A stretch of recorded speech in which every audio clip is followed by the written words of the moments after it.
Hello dear students, hello ADPians, welcome to ADP star the super learning platform. तो बच्चों, आज मैं आपके लिए एक बहुत ही इंपॉर्टेंट टॉपिक पे सेशन लेके आया हूं। इस सेशन में बच्चों आज हम डिस्कस करने वाले हैं महाराष्ट्र एनटीएससी का पेपर ऑफ 1920 स्टेज वन का। आज हम डिस्कस करेंगे 1920 का पेपर। इसके अंदर बच्चों मैं आपको एनालिसिस भी करने वाला हूं कि किस चैप्टर से कितने क्वेश्चन अच्छे आए हैं और किस चैप्टर से कितने क्वेश्चन ज्यादा आए हैं। दोनों के बीच में हम डिफरेंस जानेंगे और हम जानेंगे कि कैसे टाइप के क्वेश्चनों का फ्लो पेपर में ज्यादा आ रहा है। तो बच्चों, आज हम वही 20 क्वेश्चन डिस्कस करने वाले हैं। ऐसे ही अमेजिंग सेशंस के लिए जो भी लोग नए हैं, जिन्होंने अभी तक चैनल सब्सक्राइब नहीं किया है, तो please click on the subscribe button and don't forget to click on the bell icon. अब बच्चों, आपको मैं यहां पर एक और इंपॉर्टेंट न्यूज देने वाला हूं। अब वो समझना आप ध्यान से। बच्चों, हम आपके लिए लाने वाले हैं एडीपी स्टार का एनटीएससी क्रैश कोर्स, जिसमें हम आपको 60 डेज में फुल सिलेबस रिवाइज कराने वाले हैं। तो बच्चों, उस बैच के लिए जो भी आपको स्पेशल फी का बेनिफिट मिलेगा वो कैसे मिलेगा, आपको बच्चों डिस्क्रिप्शन में दिए गए गूगल फॉर्म को फिल करना है। आफ्टर 15 सितंबर आपको एक कोड रिसीव होगा और वो आप पेमेंट करते टाइम लगा सकते हो। तो बच्चों, ऐसे ही अमेजिंग सेशन आपके लिए हम और लाते रहेंगे। तो चलिए शुरू करते हैं एनालिसिस। अब जो पहला जो क्वेश्चन है वो अर्थमेटिक प्रोग्रेशन से बहुत ही सिंपल क्वेश्चन आया है। अब क्वेश्चन क्या है, देखो आपको यहां पर दो तीन चीजें समझनी होंगी कि आपको क्या करना है। बच्चों, आपके पास बोल रहा है the sum of all numbers from 1 to 1000 that are divisible by 7। अब 7 से डिविजिबल है तो आप बताओ कि सबसे छोटा नंबर क्या होगा, 7 होगा। अब बच्चों, इसके बाद क्या होगा, 14 होगा। अब लेकिन 1000 से छोटा नंबर चाहिए जो 7 से डिविजिबल हो। तो अब सर ये क्या हो सकता है, तो आपने सोचा कि सर मैं 1000 में अगर 7 से डिवाइड दे दूं, 1000 में अगर 7 से डिवाइड दे दूं तो आपके पास क्या बनेगा, 7 1 जा 7, 3 बचा, 7 4 जा 28, 2 बचा 20, 7 2 जा 14। अब आपका रिमाइंडर 6 बचा। मतलब जब आपने 7 से डिवाइड दिया 1000 में तो रिमाइंडर आपके पास 6 बचा। तो आप एक बात बताओ, अगर आप 1000 से 6 सब्ट्रैक्ट कर दो तो 994 आपके पास एक ऐसा नंबर है जो क्या है, 7 से डिविजिबल है। बात समझ में आ गई। तो यहां आ गया 994। अब जो आपको टोटल नंबर ऑफ टर्म्स निकालनी है तो आपने क्या किया, 994 is equal to 7 plus n minus 1 into 7। भाई ये फॉर्मूला लगाया, an is equal to a plus n minus 1 into d. अब जो यहां पर आपने क्या करा, 994 में से 7 सब्ट्रैक्ट किया, 7 से डिवाइड दिया, यहां क्या बच गया, n माइनस 1। अब ये देखो ये कितना है, 987 और यहां आ जाएगा 7 और यहां आ जाएगा n माइनस 1। डिवाइड दे दो, 7 1 जा 7, 2 बचा 28, 7 4 जा 28 और 7 1 जा 7। तो n यहां से क्या आ गया, 142। n आ गया बच्चों आपके पास। जब आपके पास n आ गया, अब आपको समीशन चाहिए तो आपको क्या चाहिए, s 142। तो ये हो जाएगा 142 डिवाइड बाई 2 इनटू। अब आपको पता होता है फॉर्मूला a प्लस l, तो a क्या रख दो, 7 प्लस 994। तो यहां आ जाएगा बच्चों 142 अपॉन 2 इंटू कितना आ जाएगा, 1001। ये आ गया 71 और 1001 में अगर 71 से मल्टीप्लाई कर दूं तो 71 बन जा 71, जीरो आ जाएगा। ठीक बात, एक और जीरो आ जाएगा और यहाँ पे आ जाएगा 71। ठीक बात, सॉरी एक ही आएगा जीरो। ठीक बात, ये आ जाएगा। ठीक बात, तो यहां पर आ जाएगा 71071। बात समझे, option number 3 is your correct. तो आप एक बार बताओ कि देखो कितना आसान सा क्वेश्चन पहला पूछा गया, बट ये बात याद रखना कि टाइम टेकिंग था। तो अब अगले क्वेश्चन पे बच्चों आते हैं हम। अगला क्वेश्चन बच्चों ये पूछा गया है आपसे पॉलिनोमियल से। ये कैसा है, आइडेंटिटी पे क्वेश्चन है। बस यहां पर आपको इसके फैक्टर्स करने हैं। अब इसके फैक्टर्स करने के आपको तरीका बताइए कि सबसे पहले मैं क्या पुट करता हूं, 1 पुट करते ही मेरे को पता लगा 1 प्लस 7 माइनस 1 माइनस 7। 1 से 1 कट गया, 7 से 7, मतलब sir x is equal to 1 तो क्या है, इसका एक फैक्टर है, मतलब रूट है। तो x माइनस 1 क्या हो गया, इसका एक फैक्टर हो गया। सर 1 पुट कर दिया, अब माइनस 1 करके देख लें तो -1 प्लस 7 प्लस 1 माइनस 7। सर -1 भी क्या है, इसका एक रूट है। तो सर x प्लस 1 भी क्या होगा, इसका एक फैक्टर होगा। सर ये दोनों आ गए, तो सर इसका मतलब क्या हो सकता है, इन दोनों का प्रोडक्ट करो, एक्स स्क्वायर माइनस 1, जिसमें डिवाइड किस में दे दो आप, x cube plus 7x square minus x minus 7 में।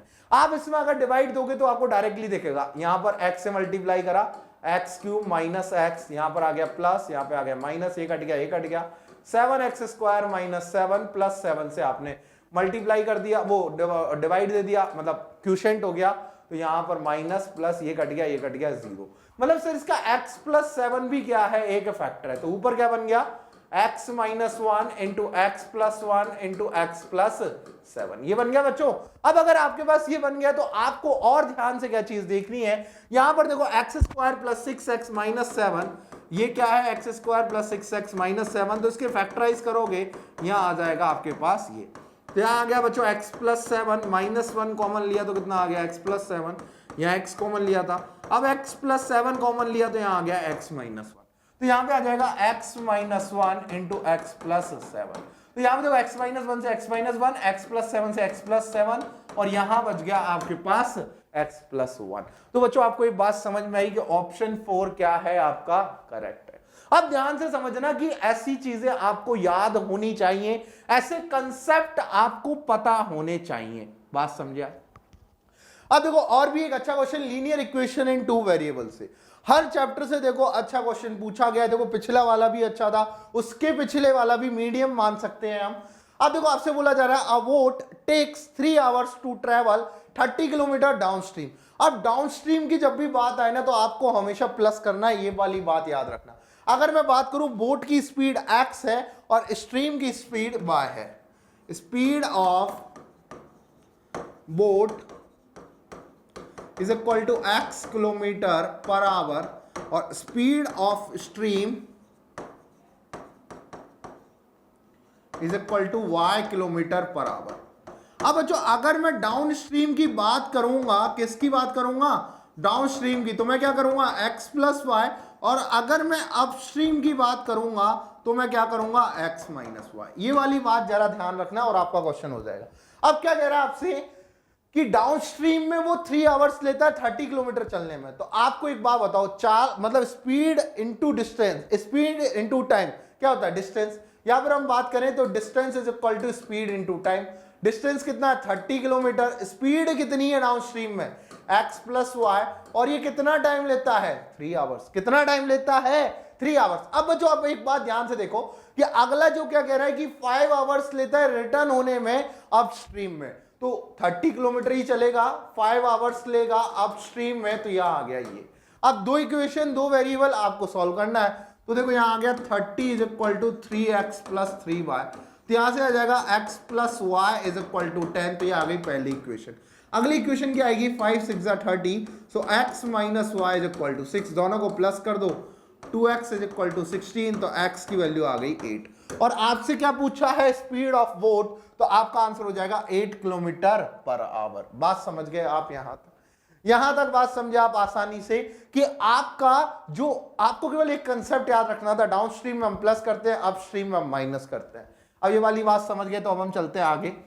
आपसे बच्चों क्या बोला जा रहा है, ध्यान से समझना कि find the difference between sum of even numbers from 1 to 1000 and sum of odd numbers from 1 to 1000। तो आप एक बात बताओ मेरे को कि आपके पास 1 to 1000 है, मतलब 1 2 3 से लेके 1000 तक नंबर है, मतलब ये टोटल 1000 नंबर है। आपको पता है कि नंबर ऑफ ऑड नंबर्स कितने होंगे, ऑड नंबर्स होंगे बच्चों 500, और नंबर ऑफ इवन नंबर्स कितने होंगे, इवन नंबर्स होंगे आपके पास 500। ये वाली बात समझे कि ऑड कितने होंगे 500 और इवन कितने होंगे आपके पास 500। अब बच्चों आपको डिफरेंस चाहिए एस क्या, इवन माइनस एस ऑड, यही चाहिए आपको। अब इवन, अब आपको एस का फॉर्मूला लगाना समेशन का, तो डायरेक्ट लगाओ n/2 500/2 और a plus L. A even का पहला नंबर कौन सा है 2 और लास्ट नंबर कौन सा है 998, ठीक बात, last number 1000, sorry last number क्या है 1000। और यहां पर एस ऑड चाहिए तो 500 डिवाइड बाई 2, पहला नंबर क्या है 1 और अगला नंबर क्या है 999, यही है, ठीक बात। अब बस आपके पास आ गया 250 इंटू 1000 इंटू 2, मतलब 1002, और यहाँ आ जाएगा 250 इंटू 1000, यही आ गई। अब 250 आपने कॉमन ले लिया। अब तो गलती मत करना मल्टीप्लाई करने की, वरना फंसोगे। आप हमेशा कॉमन लेने का ट्राई करो। तो यहां पे देखो आपके पास कितना बचेगा, 1000 2 माइनस 1000, तो यहाँ आ गया बच्चों 2 इंटू 250 और ये आ जाएगा बच्चों आपके पास 500। कितना आ जाएगा बच्चों आपके पास 500। तो आपका कौन सा आंसर करेक्ट है? Option 3 is your correct answer. कौन सा आंसर करेक्ट है? Option 3 is your correct answer. तो बच्चों आपने समझा कि क्वेश्चन कैसे फ्लो में आ रहे हैं। मतलब देखो मीडियम लेवल क्वेश्चंस आ रहे हैं और ये वाला जो क्वेश्चन है बच्चों ये एनसीईआरटी बेस्ड ही है, कोई ऐसा कोई बड़ा तीर नहीं है इस क्वेश्चन में।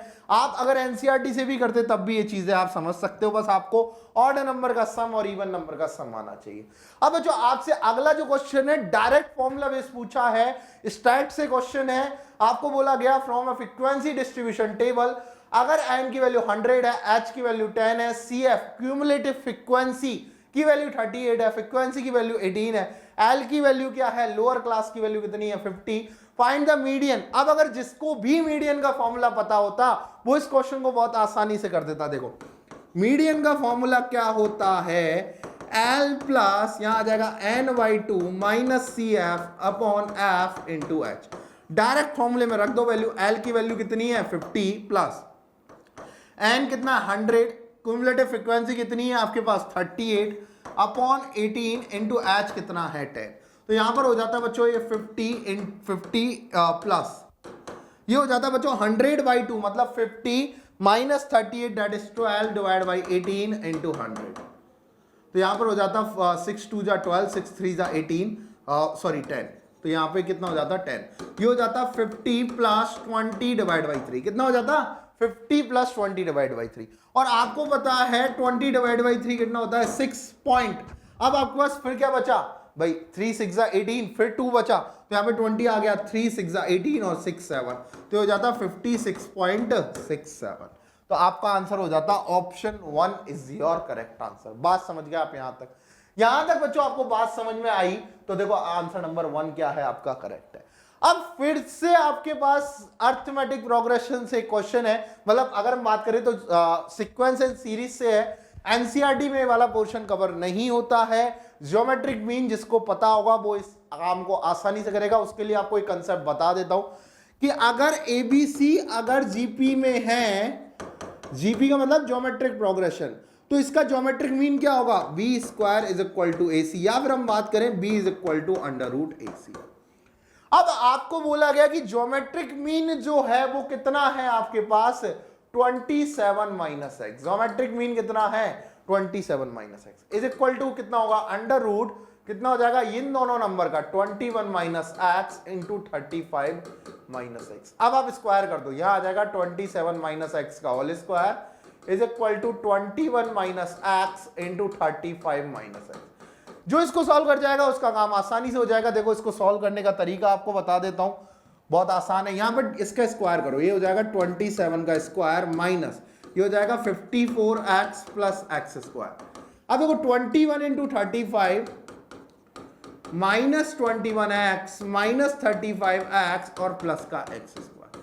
एक्स स्क्वायर से एक्स स्क्वायर कट गया, ठीक बात। अब यहां पे देखो कितना आ रहा है 21 और 35 कितना देगा 56 और यहाँ पे 54 है तो यहां बच जाएगा आपके पास माइनस का 2x। इस 2x को इधर ले आओ तो ये इधर 2x हो गया और इधर क्या है 21 इंटू 35 माइनस 27 का स्क्वायर। जब आप इसको सॉल्व करोगे तो यहां आएगा 12, x की वैल्यू आ जाएगी सॉरी 6 आएगा, ठीक बात। x की वैल्यू आ जाएगी 3, x की वैल्यू 3 आ गई, आपसे एक्स स्क्वायर पूछा है तो आपका ऑप्शन नंबर 4 क्या हो जाएगा बच्चों करेक्ट हो जाएगा। मतलब आपने इस क्वेश्चन से क्या सीखा कि जिसको भी ज्योमेट्रिक मीन का फॉर्मूला पता था वो इस क्वेश्चन को आसानी से कर गया। तो ऐसे कई क्वेश्चन बच्चों अलग पूछ लिए जाते हैं, ठीक बात। अब आपसे आगे बोला जा रहा है क्या, देखो ज्योमेट्री से क्वेश्चन आ गया है, ज्योमेट्री से क्वाड्रिलेटरल से है क्वेश्चन।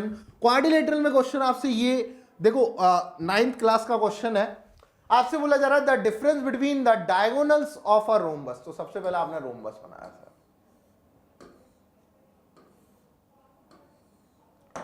ये D1 है ये D2 है, तो आपसे बोला जा रहा है डायगोनल्स का जो डिफरेंस है that is D1 minus D2 कितना दिया हुआ है 4 सेंटीमीटर। अब आपसे बोला जा रहा है the area of rhombus is 96 centimetre square, then the find the difference between the length of the smaller diagonal and length of the side of the rhombus। तो आपसे अब ये बोला जा रहा है कि भाई जो स्मॉलर डायगोनल है उसकी लेंथ का और जो लेंथ ऑफ द साइड है उनका डिफरेंस बता दो। अब बच्चा फंस गया बच्चों, लेंथी क्वेश्चन है बट इसको सॉल्व करना आसान है। आपको पता है एरिया का जो फॉर्मूला होता है वो होता है हाफ d1 d2, यही होता है। तो अब यहां से आपको समझ आया कि भैया 96 दे रखा है, 96 इंटू 2 करेंगे कितना आ जाएगा 192, और ये आ गया आपके पास d1 d2। अब आपके पास दो इक्वेशन है, d1 minus d2 is equal to 4 और d1 d2 is equal to 192, ये आपके पास है। अब एक बात समझो कि आपको पता है रोम्बस के डायगोनल 90 डिग्री पे बाइसेक्ट करते हैं। हाँ सर बिल्कुल करते हैं। अब आपने एक चीज यहां से देखी कि सर अगर ये a है तो ये क्या हो जाएगा d1 divide by 2, because bisect करते हैं मतलब क्या हो जाएगा, बाइसेक्ट करते हैं मतलब डिवाइड करते हैं। तो यहां से एक बात समझो कि आपके पास d1 डिवाइड बाई 2 का square plus d2 divide by 2 का स्क्वायर इज इक्वल टू कितना आएगा, इज इक्वल टू कितना आएगा बच्चों आपके पास a स्क्वायर, और d1 डिवाइड बाई 2, अब ध्यान से समझना यहां क्या आ जाएगा d1 square divide by 4 plus d2 square divide by 4 is equal to a square. तो यहां से आ गया d1 square plus d2 square is equal to 4a square. मतलब कैसे भी करके आपको d1 square plus d2 square चाहिए। हाँ सर बिल्कुल चाहिए। तो यहां से आपने इसका स्क्वायर करा, इसका स्क्वायर करोगे तो आ जाएगा d1 square minus 2 d1 d2 plus d2 square is equal to कितना आ जाएगा 16, और d1 d2 की वैल्यू कितनी है 192। d1 d2 की वैल्यू कितनी है, d1 d2 की वैल्यू कितनी है बच्चों 192, कितनी है 192। तो सर यहां से मेरे पास आ जाएगा d1 square plus d2 square is equal to 16 plus 2 into 192। ठीक बात सर, ये मेरे पास 2 इंटू 192 आ गया, मतलब कितना हो गया, मतलब सर मेरे पास ये 400 हो गया दोनों सम मिला के, d1 square plus d2 square. तो यहां से ये 400 स्क्वायर हो गया और अपॉन में 4 है तो ये a स्क्वायर हो गया। तो a की वैल्यू आ गई बच्चों 10, बिकॉज यहां से 100 आएगा और डिस्टेंस कभी नेगेटिव नहीं होती तो -10 हम नहीं लेंगे, या a इज इक्वल टू 10 आ गया। तो सर ये तो मेरे पास कितनी आ गई 10 आ गई। अब सर ये तो 10 आ गई, लेकिन length of the side of the rhombus तो आ गई, लेकिन स्मॉलेस्ट डायगोनल कौन सा ये कैसे पता लगा। तो अब बस आपको यही में जुट जाना है कि अब आपको इन दोनों को सॉल्व करना है। क्या करना है आपको, इन दोनों को सॉल्व करना। सॉल्व कर लेते हैं, ठीक बात। अब आप देखो d1 minus d2 is equal to 4 है, d1 d2 is equal to कितना 192 है, कितना है 192। अब यहां से देखो आप अगर क्या करते हो, यहां पर d2 इज इक्वल टू लिखते हो 192 अपॉन d1, तो यहां आ जाएगा d1 minus 192 upon d1 is equal to 4। तो यहां आ जाएगा d1 square minus 192 is equal to 4d1। तो यहां आ जाएगा d1 square minus 4d1 minus 192 is equal to 0, ये आ गया। अब बस आपको क्या करना है, इसको फैक्टराइज करना है। फैक्टराइज कैसे करोगे, 192 के फैक्टर्स कर लो, कितने आ जाएंगे 2 करोगे, कितना आएगा बच्चों आपके पास 90, कितना आ जाएगा 6 आ जाएगा, 96 आ जाएगा। ठीक बात, 96 आ गया। तो अब आपके पास क्या आ जाएगा 248 आ जाएगा, 224 आ जाएगा, 212 आ जाएगा। अब यहाँ पे 26 आ जाएगा, 23 आ जाएगा, यहाँ 3 आ जाएगा। अब तो इनमें से ऐसे फैक्टर्स बनाओ जिनका 4 डिफरेंस है, 2 2 जा 4, 4 2 जा 8। ठीक बात, ये 8 आ गया, 8 2 जा 16 कर ले, 2 2 जा 4, 4 3 जा 12। तो 16 इंटू 12 कितना आएगा 192। तो यहां से आ गया d1 स्क्वायर, मतलब d1 square minus 16d1 plus 12d2 minus 192, sorry d1 is equal to 0। तो यहां से d1 कॉमन लिया तो d1 माइनस 16 प्लस का 12 कॉमन लिया तो d1 minus 16 is equal to 0। So d1 plus 12 into d1 minus 16 is equal to 0। So d1 की value तो -12 तो नहीं हो सकती, सो d1 की वैल्यू 16 हो जाएगी। अगर d1 की वैल्यू 16 हो जाएगी तो ऑटोमेटिकली अब आपके पास कितना आ जाएगा, d2 की वैल्यू 12 आ जाएगी। अब बताओ सबसे छोटा जो डायगोनल है वो क्या है 12 है, और साइड क्या है 2 है, तो डिफरेंस कितना आएगा बच्चों 2 centimetre. Option A is your correct answer. बात समझे आप, लेंथी क्वेश्चन था, जिससे हो पाता वही कर पाता, वरना कोई तो उलझ के चला जाता। यहां तक बात समझा, यहां तक बात समझी। तो अब एक देखो प्रॉफिट एंड लॉस, मतलब या कह सकते जीएसटी वाले पोर्शन से क्वेश्चन है और जीएसटी इंक्लूड भी है आपके उसमें। तो अब आपको बोला जा रहा है shopkeeper sold a bicycle to a customer 4 rupees 10,304 including GST. अब बच्चों यहां पर आपको क्या बोला जा रहा है कि जीएसटी को इंक्लूड करने के बाद वो जो शॉपकीपर है वो 10,304 रुपए में एक साइकिल को बेचता है। अब आपको बोला जा रहा है the rate of GST is 12%, find state GST as GST.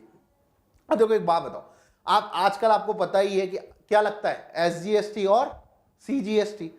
अब अगर किसी का 10% है तो 5% जाता है सेंट्रल गवर्नमेंट को, 5% स्टेट को।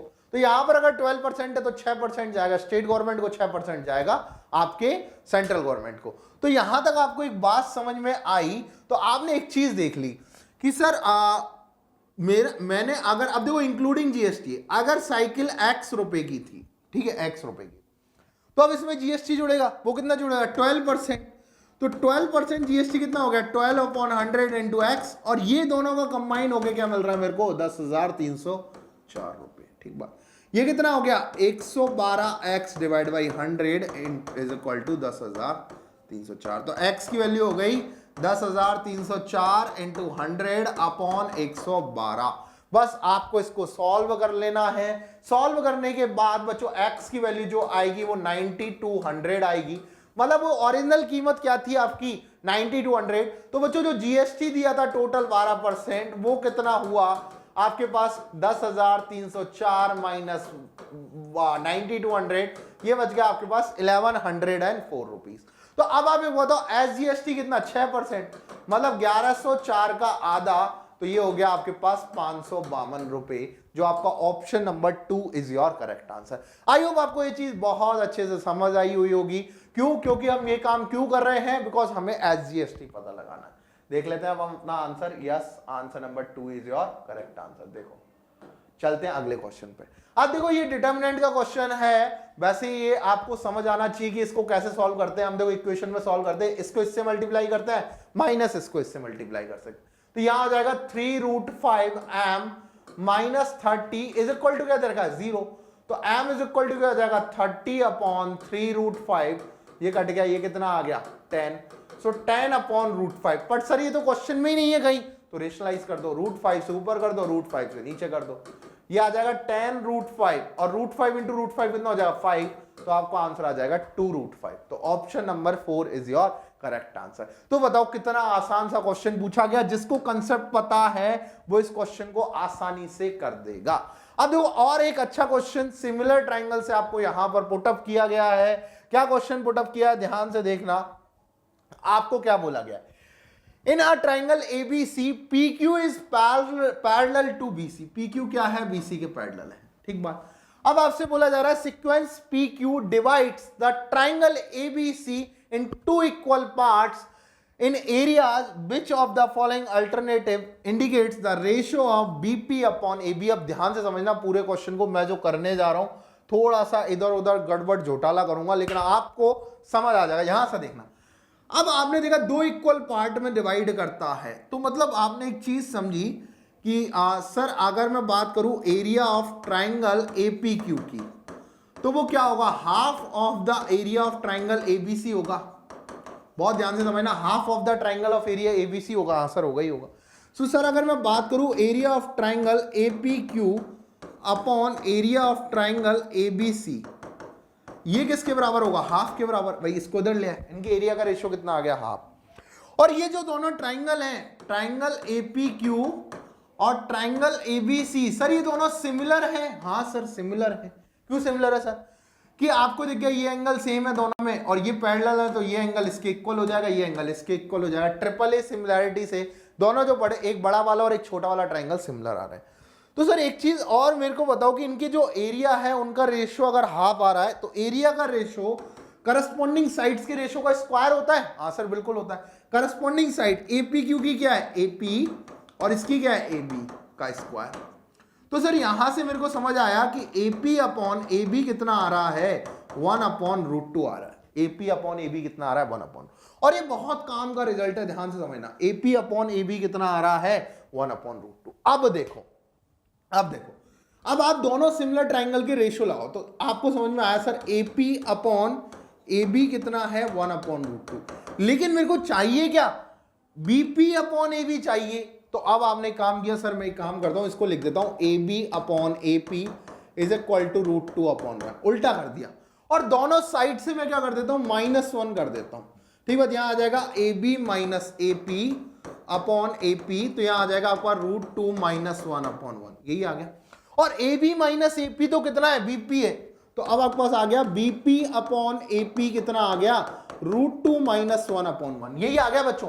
और आपको मिल गया भाई बीपी अपॉन ए पी, लेकिन आपको क्या चाहिए, बीपी अपॉन ए बी, क्या चाहिए, बीपी अपॉन ए बी। अब ध्यान सुनने, यहां सॉल्व कर रहा हूं, बीपी अपॉन ए बी चाहिए। अब इसको उल्टा कर दो, अब इसको उल्टा, जो आपको चाहिए ना उसको तो नीचे रख दो। अब आपको बीपी चाहिए लेकिन एपी नहीं चाहिए, तो उल्टा कर दिया। सो एपी अपॉन बीपी कितना हो गया, कितना हो जाएगा, 1/√2 - 1।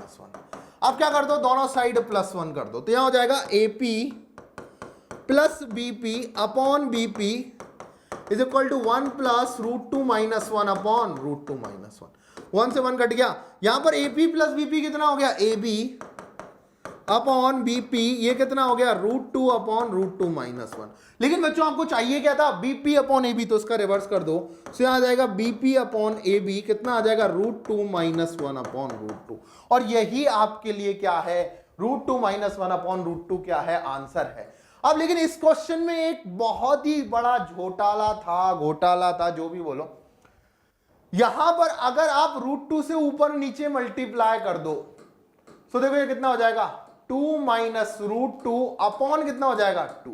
और ये देखो ये क्या था, यहां पर कहीं ना कहीं बनता पर नहीं बना, तो आपका ऑप्शन ए ही क्या होगा बच्चों, करेक्ट होगा। बात समझ गए। देखो अगर आप उस सीक्वेंस में देखते ना कि अगर नीचे √2 बन जाता और कहीं ऑप्शन में दिया हुआ था तो आपका आंसर गलत हो जाता। ये बात आपको समझ में आई, ये बात समझ में आई। तो अब देखो और भी आसान क्वेश्चन आपके लिए। Two triangles of the angle 30, 60, 90, ये तीन मतलब क्या है, दो ट्राइंगल है, 30, 60, 90 है एंगल, आर ज्वाइन, मतलब एक 30, 60, 90 वाले ट्राइंगल जोड़ दिए गए ऑफ ट्राइंगल बीएसी फॉर्म जो भी है। विच of the following ratio of perimeter of ABD, इसका पेरीमीटर चाहिए और इसका पेरीमीटर चाहिए। अब बहुत ध्यान से समझना, अपन ज्योमेट्री यूज करेंगे। देखो बच्चों ज्योमेट्री कैसे कैसे यूज करेंगे, बहुत अच्छे से। अगर मैं एडी को क्या मान लू, के मान लू, इसको के मान लिया मैंने, ठीक बात, बहुत ध्यान से, एडी को के मान लिया, तो अब इस ट्राइंगल में लगाओ आप 10, 30, क्या लगाओ, 10, 30, 10, 30 डिग्री लगाओगे तो कितना आ जाएगा, एडी अपॉन बीडी, और 10, 30 की वैल्यू √3, आपको सारी साइड से तो पता लगानी है, तो √3, एडी की वैल्यू के अपॉन बीडी, सो बीडी की वैल्यू क्या हो जाएगी बच्चों, के √3, कितनी हो जाएगी, के √3, बीडी की वैल्यू हो गई बच्चों के √3। अब एक बार बताओ, आपके पास ये है, ये चाहिए, sin 30 लगा सकते हो, तो आपने sin 30 लगा दिया, तो आप अगर लगाओगे sin 30 की वैल्यू उसके अंदर कितनी हो जाएगी, कितनी हो जाएगी, एडी अपॉन ए बी, यही हो जाएगी। और sin 30 होता है 1/2, कितना होता है 1/2, एडी की वैल्यू के अपॉन ए बी। तो बच्चों यहां से जो ए बी की वैल्यू है वो क्या हो गई, 2k, ए बी की वैल्यू कितनी हो गई, 2k, ये आ गया फर्स्ट 2k। अब आपको फिर से यूज करेंगे, हमें एक वेरिएबल तो मानना ही पड़ता, क्यों मानना पड़ता, क्योंकि हमारे पास क्या है कि भाई कुछ गिवन नहीं है, केवल एंगल्स गिवन है, तो हम एक वेरिएबल मान के काम चलाएंगे। देखो इधर देखो, आपको ये वाला चाहिए तो आप रखोगे 10, 60, 10, 60 इज इक्वल टू क्या हो जाएगा, एडी अपॉन डीसी, और 10, 60 क्या होता है, √3, एडी की वैल्यू क्या है, के अपॉन डीसी, तो यहां से डीसी की वैल्यू हो जाती के अपॉन √3, मतलब इसकी वैल्यू हो जाती के अपॉन √3। अब ये चाहिए आपको AC, तो फिर लगाओ साइन, तो यहां पर लगाया आपने sin 60, sin 60 लगाती क्या बन जाता, AD अपॉन AC, sin 60 कितना हो जाता, √3/2, AD की वैल्यू K और AC की वैल्यू आपको चाहिए, तो AC की वैल्यू हो गई 2K/√3, तो ये हो जाता 2K/√3। अब आपको क्या चाहिए, पेरीमीटर किसका चाहिए, ABD का पेरीमीटर चाहिए और ADC का पेरीमीटर चाहिए, उन दोनों का एरिया चाहिए, मतलब रेशो चाहिए। अब पेरीमीटर के लिए क्या करो, आप तीनों को, इधर वालों को प्लस कर दो, तो ये हो जाएगा 2k प्लस k √3, और नीचे क्या कर दो बच्चों आप, आपके पास आ जाएगा k plus k/√3 plus 2k/√3। अब k सबको उड़ा दो कॉमन लेके, ऊपर क्या बन गया 3 प्लस √3, और नीचे क्या बन गया 1 प्लस 1/√3 प्लस 2/√3, यही बन गया। अब देखो नीचे भी देखो आप, आपके पास क्या बन रहा है 3 प्लस रूट थ्री, यहां बन रहा है 3 प्लस रूट थ्री इंटू 1/√3 आता तो √3 को ऊपर पहुंचा दिया, ये कट गया, आपका आंसर आ गया ओनली ऑन √3:1। अब एक बात बताओ आप कि क्वेश्चन आपको बस क्या है, कंसेप्ट पता है, क्वेश्चन गारंटेड आपसे सॉल्व होगा। और बच्चों यही हम क्या चाहते हैं आपसे कि आप कंसेप्ट को जानो, क्वेश्चन खुद से सॉल्व करो। बच्चों कोशिश करते रहो, कोशिश करने वाले की कभी हार नहीं होती। तो यहां तक देख लो आप, answer number 2 is correct answer. अब देखो बहुत ही अच्छा क्वेश्चन सर्कल से पूछा गया, बहुत अच्छा क्वेश्चन सर्कल से पूछा गया, जिसको प्रॉपर्टी पता थी बहुत आसानी से क्वेश्चन कर जाता। ध्यान से देखो क्या बोला जा रहा है, two circle with centre P and Q have different radius, they touch each other at T। तो देखो ये सर्कल P है, ये सर्कल Q है, ये circle P radius P centre का, ये सर्कल Q सेंटर का, ये T पे। अब आपसे बोला जा रहा है a line passing through T से एक पास होने वाली लाइन, नहीं बोला उसने टेंजेंट है, ये बोला है कि एक लाइन पास हो रही है T से, meets the circle eight A and B, A and B पे कहीं, सॉरी A एंड B पे कहीं, A एंड B पे कहीं क्या होती है, ये देखो ये T से जा रही है लाइन और A एंड B पे कहां मिल जाती है, आपके पास यहां मिल गई respectively. Which of the following is true. अब आपसे बोला जा रहा है कि segment PA, segment PB, segment क्या होगा। तो अब सेगमेंट PA क्या ये है और सेगमेंट QB क्या ये है। अब एक बार बताओ, अगर ये लाइन है और आप एक चीज बताओ कि आपके पास एंगल्स में कुछ दिख रहा है क्या, एंगल्स में कुछ दिख रहा है क्या। अब आपने एक चीज जानी कि सर ये वाला जो एंगल है, ये वाला जो एंगल, ये वाला जो एंगल, ये किसके इक्वल होगा, इसके इक्वल होगा, ठीक बात। ये एंगल क्या होगा, इसके इक्वल होगा। अब ध्यान समझना क्यों होगा, क्योंकि आपसे बोला जा रहा है कि a line passing through T meets the circle A and B respectively, ठीक है, meets the circle A and B respectively.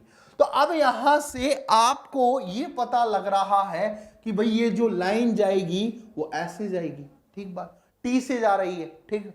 यहां तक अगर आपको एक बात समझ में आई तो ये वाला जो एंगल है सर वो किसके इक्वल होगा, इस वाले एंगल के।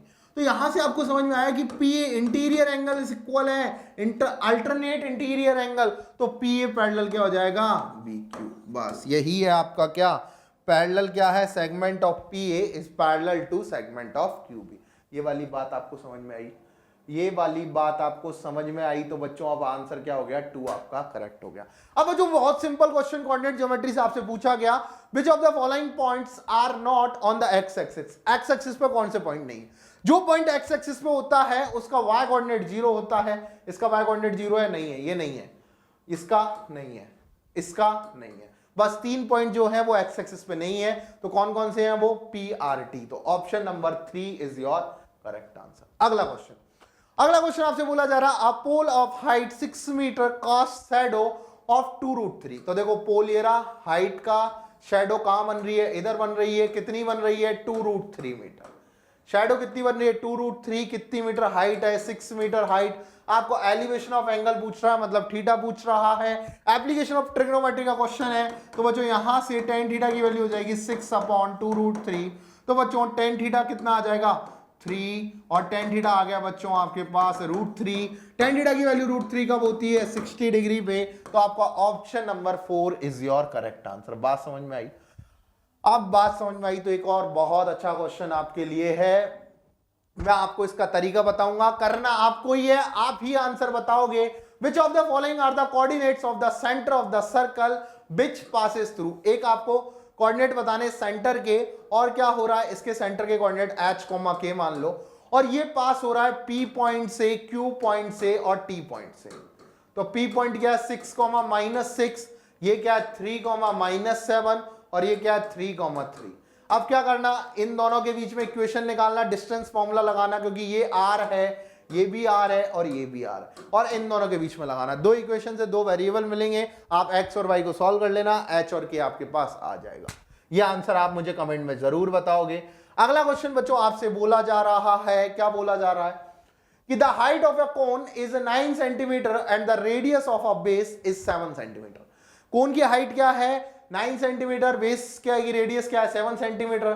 कोन को मेल्ट करके क्या बनाया गया, क्यूबॉइड बनाया गया, जिसकी क्यूबॉइड की क्या दे रखी है आपके पास, लेंथ दे रखी है 11 सेंटीमीटर, ब्रेथ दे रखी है 6 सेंटीमीटर, हाइट बतानी है। तो बच्चों वॉल्यूम बराबर कर देते हैं, कितना होता है 1/3 पाई आर स्क्वायर एच, और ये क्या हो जाएगा, ये क्या हो जाएगा, आपके पास क्यूबॉइड है तो यहाँ LBH कितना हो जाएगा LBH, बस कुछ नहीं। अब 1/3 पाई की वैल्यू 22 डिवाइड बाई 7, आर कितनी है आपके पास 7 स्क्वायर, 7 इंटू 7, हाइट कितनी है 9, एल कितनी है 11, ये 6 से आपको हाइट बतानी है।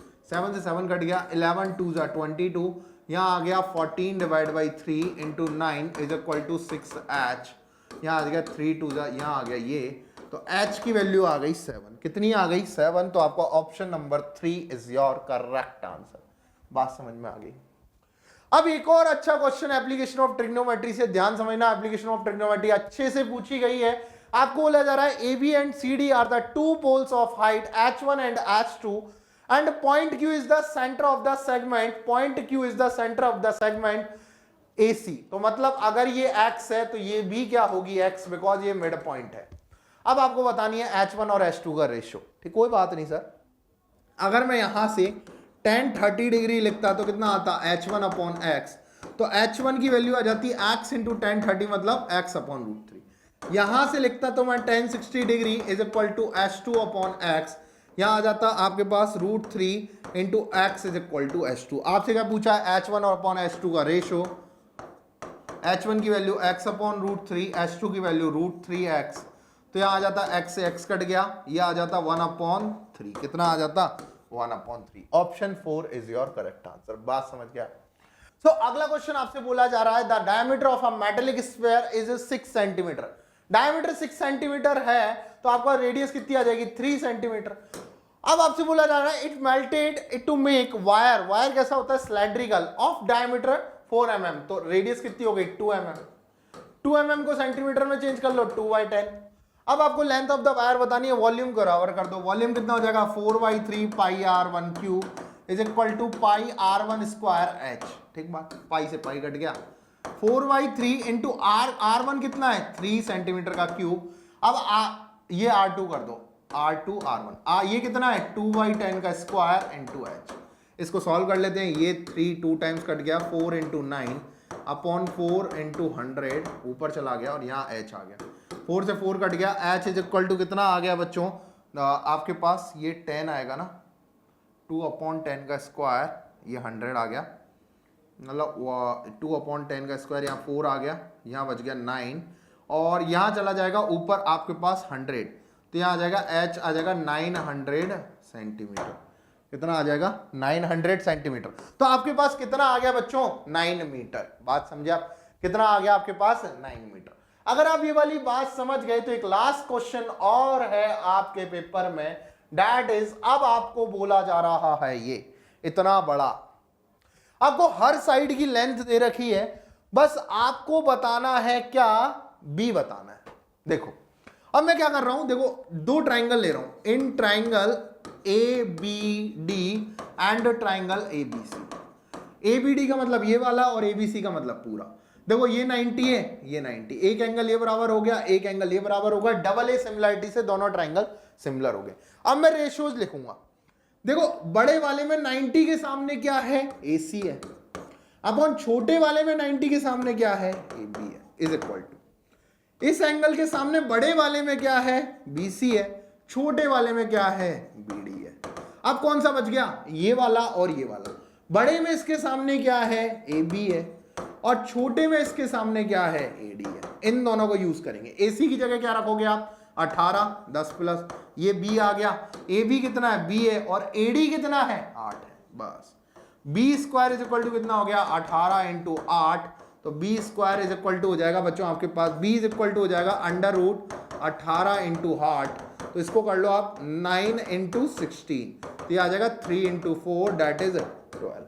तो आपका आंसर हो गया option 2 is your correct answer.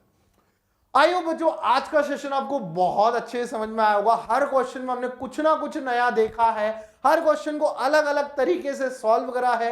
आपके कुछ मेथड्स अलग हो सकते हैं, मेरे कुछ मेथड अलग हो सकते हैं, दोनों को आप कंबाइन करिएगा, देखिएगा किसका अच्छा मेथड है। बहुत सारी चीजें बच्चों आपको और सीखने को मिलने वाली हैं, बहुत सारी चीजें आपके लिए ऐप में और नहीं आने वाली हैं। जिन लोगों ने भी अभी तक गूगल फॉर्म नहीं भरा है वो प्लीज फॉर्म भरें गूगल फॉर्म, जिससे हम आपको एक स्पेशल कोड प्रोवाइड कर सकें फॉर द स्पेशल डिस्काउंट। बच्चों क्रैश कोर्स स्टार्ट हो रहा है 17 सितंबर से। जरूर अपने फ्रेंड्स को बताएं, शेयर करें वीडियो को। ऐसे ही अच्छे सेशंस मैं आपके लिए और लाने वाला हूं। आप मुझे बताएं कि आपको और किस सेशन पे नीड है, कमेंट बॉक्स को भर दें और लाइक करना ना भूलें। जो भी लोग नए हैं सब्सक्राइब जरूर करें। मिलेंगे अगले सेशन में नई एनर्जी के साथ। Thank you.